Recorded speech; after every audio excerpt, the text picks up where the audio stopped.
Hey guys, I was wondering why does that's the heater of the home, and that's a UPS I just installed. And it turns out that, well, if the UPS is not actually driving the heater, that thing works just fine. But when I cut the power off, the UPS starts to run the heater automatically, and the heater starts making a weird noise. Look at this.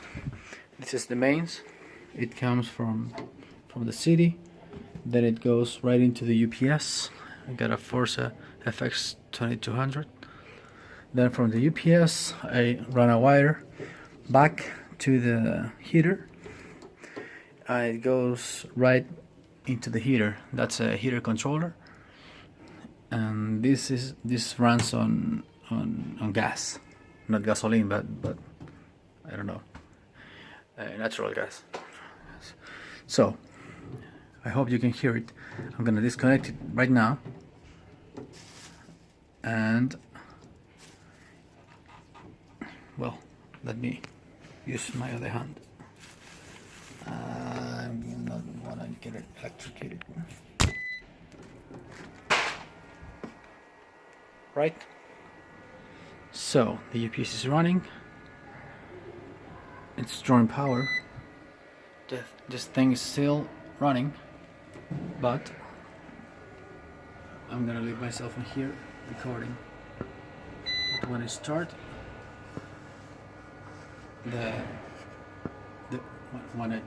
when I make the heater run, you'll notice a change in the noise.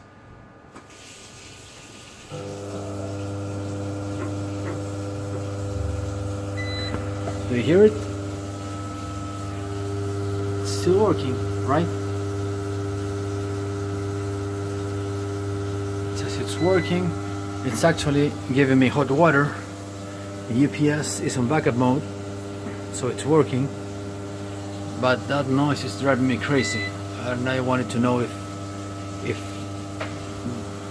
it would, I don't know how to say it, if it would ruin my heater running it with the UPS and making that noise. Well, here it is. I'm gonna plug it again to the mains, so the UPS will come back to line mode, not backup mode, line mode. There. See? It's still working. Now it's on line mode, and it's working just fine, but without the noise. What can I do? How can I make the noise go away? Thank you, Mahit, if that's your name. So sorry, I mispronounced it. Bye.